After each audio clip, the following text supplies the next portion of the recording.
म्हणजे फक्त बघायसाठी कमीत कमी रोजचे 21 लोक आहेत। कोई ऐसा जिला नहीं है कि नंदू के चीना नहीं है, सारा देश मेरा डंडा है। अहो 10,000 रुपये पैसे तुम्ही कोणी सांगायचं नाही। भोसले अग्रोमेंटचं जे काय आहे औषध किंवा काय फवारणी माझ्याकडे आहे, याची माझ्यातलं एखादं पान जर वाकडं दिसलं किंवा कुठलं फळ जर वाकडं दिसलं तर त्यांनी इनाम घेऊन जावं आपल्याकडून 10,000 रुपये त्यांनी न देता मी देतो शेतकरी। प्लॉटच तसा आहे ना, असा प्लॉट बघण्यासारखाच आहे, म्हणजे असा गावात पण कोणाचा प्लॉट नसणार आहे। नमस्कार शेतकरी मित्रांनो, मी आहे सुहास भोसले, तुमच्या शेताचा खरा साथीदार मोसले ॲग्रीमार्ट। मातीपासून महाकथा या सिरीजमध्ये आपले सहर्ष स्वागत आहे। आज मी सांगणार आहे एका अशा शेतकऱ्याची कहाणी ज्यांच्याकडे सुरुवातीला एक गुंठाई शेती नव्हती। हो, तुम्ही बरोबर ऐकलं, शेत नव्हतं, जमीन नव्हती, फक्त मेहनत, धडपड आणि धाडस होतं। हे शेतकरी म्हणजे साहेबराव घालमी।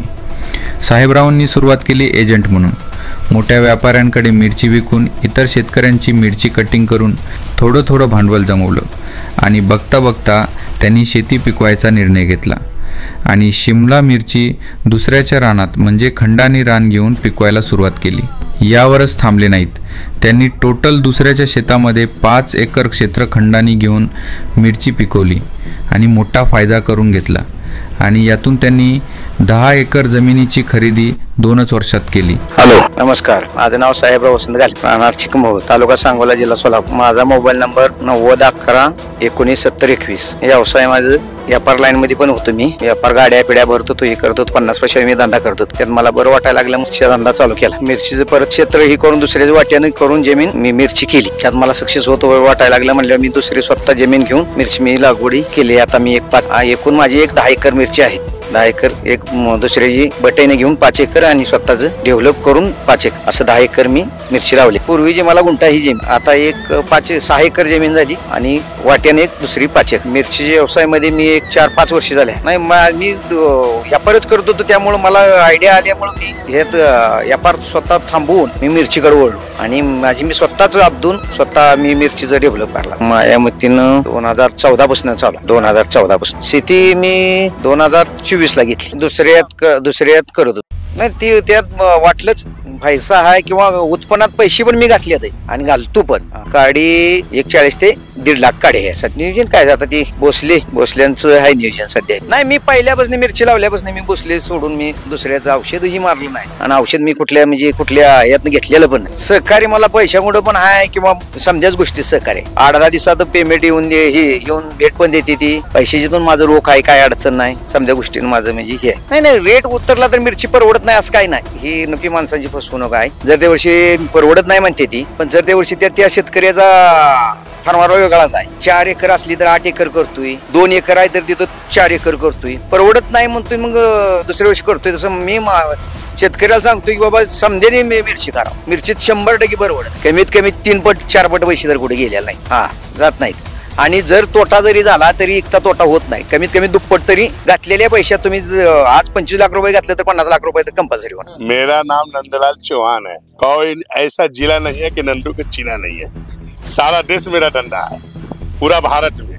5 साल से नाना से माल ले रहे हैं, सही है, क्वालिटी सही है, कोई दिक्कत नहीं है, माल 1 नंबर है, मार्केट में पहुंचता है, ये जा रहा है, माल अच्छा से पहुंचेगा, ये जाके कल रात में बिक जाएगा माल, समझे।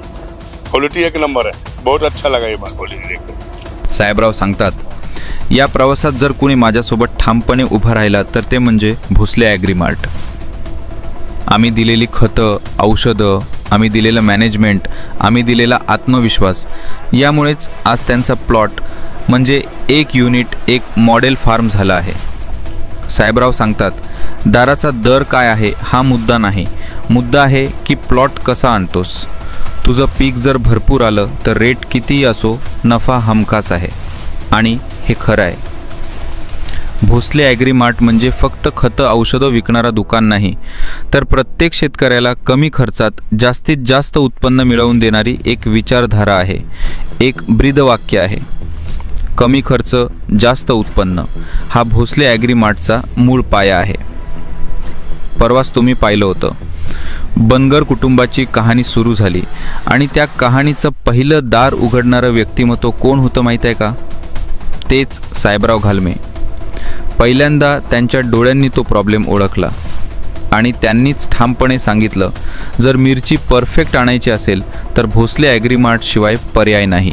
नमस्कार, माझं नाव शिवराज साहेबराव घालमे, गाव चिकमहूद. या प्लॉटची लागवड 26/7/2025 ला झाली. त्यानंतर दुसऱ्या प्लॉटची लागवड बरोबर एका महिन्यानं केली. दुसऱ्या एका एकरासाठी कमीत कमी एक 8 ते 9 डम खत टाकला होता आणि नंतर ओव्हर खत भोसले ॲग्रीमेंट यांना विचारून सगळं त्यांच्या नियोजनाखाली केलं. या दोन्ही प्लॉटचा मिळून सांगू की या एका प्लॉटचा आतापर्यंत चालू होईपर्यंत 5 एकराचा खर्च 17 लाख रुपये झालाय. चालू होईपर्यंत नियोजन सगळंच, फवारा मारणे, लिक्विड सोडणे, गाड्यांना तोडणे वगैरे, वेळेच्या वेळ खुरपून घेणे. वडील अगोदर पासून करतात, पण मी 3 वर्ष झालं आता या शेतीत आहे आणि 3 वर्ष झालं मिरचीच लावतो. शिक्षण माझी BSc फर्स्ट इयर झाले, त्यानंतर केलं ना. शेती एक नंबर वाटते.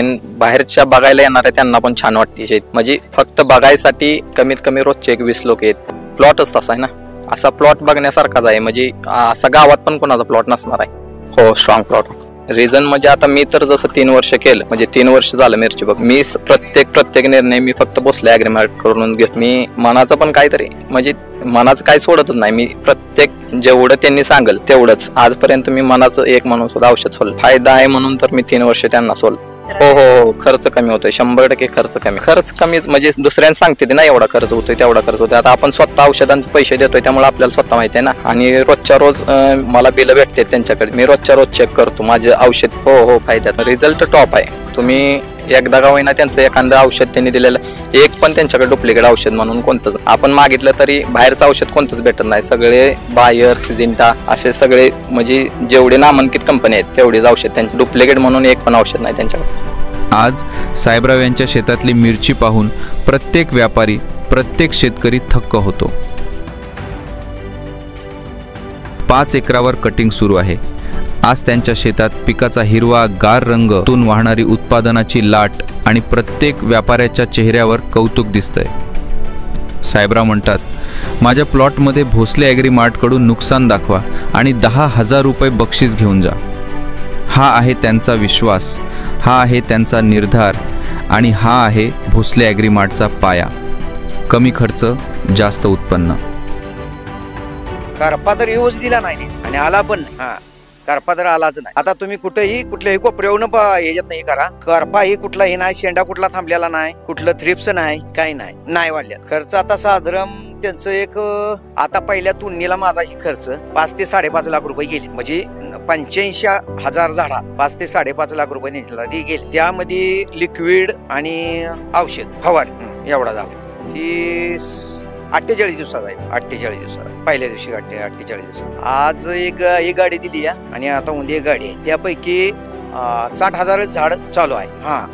25,000 झाड आता ती 6 आणि 7 तारखेची लागवड आहे. अपेक्षा माझी लई मोठी अपेक्षा म्हणजे, आणि तेवढं त्यांनीच पण आम्ही काढून टाकतो. अपेक्षा म्हणजे ती काय सांगून तुम्हाला करणार नाही, पण अपेक्षा लई मोठी आहे आणि काढणार पण त्या मापान आहे. अवरेज पण त्या मापान काढणार. का तर जर त्या वर्षी आम्ही अवरेजला कुठंच कमी, मार्केट काय होतं ते आम्हाला घेणं देणं नाही, पण अवरेजला आम्ही कुणी चॅलेंज देऊ शकतो नाही. रेट वाढला तरी लिक्विड आम्ही वाढवू शकणार नाही. रेट कमी झालं तर लिक्विड कमी पण करणार नाही. करते तुम्ही, मग माणसाला वाटतंय ना बाबा बाबा 10 रुपयावर, 15 रुपयावर, 20 रुपयावर जर मार्केट आलं तर माणूस अपदायच कमी करते. त्यात रोप ही होते ना, त्यामुळं अपदायच आमचं कमी नाही. भलं 15 वर येऊ द्या, 20 वर येऊ द्या, नाही 25 वर येऊ द्या. मागल्या आठवड्यात आता 20-22 वर होताच. अपदायच आमचं कमी नाहीच. रेग्युलर आमचं एका 8 दिवसाला फवारा चालूच आणि एका 8 दिवसाला आमचं लिक्विड चालूच आहे. यात काय असं काय नाही, एक नंबर आहे. नाही 100% त्यांनी कोणी पण येऊन बघू दे. यातलं एक पान किंवा कुठलं पान वाकडा असेल तर त्याची ती म्हणली एवढी पाहिजे. पान सुद्धा या एखाद्या झाडात तुम्हाला वाकडं दिसतं. 10,000 रुपये पाहिजे. तुम्ही कोणी सांगायचं नाही. भोसले ॲग्रोमेंटचं जे काय आहे औषधं किंवा काय फवारणी माझ्याकडे आहे, याची माझ्यातलं एखादं पान जर वाकडं दिसलं किंवा कुठलं फळ जर वाकडं दिसलं तर त्यांनी इनाम घेऊन जावं. आपल्याकडून 10,000 रुपये त्यांनी न देता मी देतो शेतकरी असून. आणि कष्टाची पण तयारी आमची असती. दिलंय कुठं घरात नेऊन ठेवलंय, त्यांनी पण औषध दिली किंवा त्यांनी लिक्विड दिलंय, घरात नाही राहणार, त्याच दिवशी जाणार. काय हो, संध्याकाळच्या मग 10 वाजू द्या, 11 वाजू द्या किंवा 12 वाजू द्या, काय नाही, ते सोडलंच जाईल. नाही काय नाही, आहे चांगलं आहे. भोसले अग्रीमेंट जे आहे त्यांनी कुणाला जी ही करायचं असेल, आज काल माझ्याकडे विट्याची माणसं आली, त्यांनी विटे या माणसाने मला विचारले बाबा काय बाबा ही, काल मानेगावची पण आली, मानेगावच्या पण माणसाने विचारलं मला बाबा ही ट्रीटमेंट कोणाचा आहे काय आहे, त्यांनाही मी सांगितले भोसले अग्रीमेंटचं आहे काय, आणि त्यांनीही आता उद्या येणार आहे ती, त्यांच्याकडे असं म्हणजे एक असं पाहिजे अशी रोपं पण नाही ती किंवा पाहिजे अशी क्वालिटी पण नाही त्यांच्याकडे, तर आता ती पण येते ती.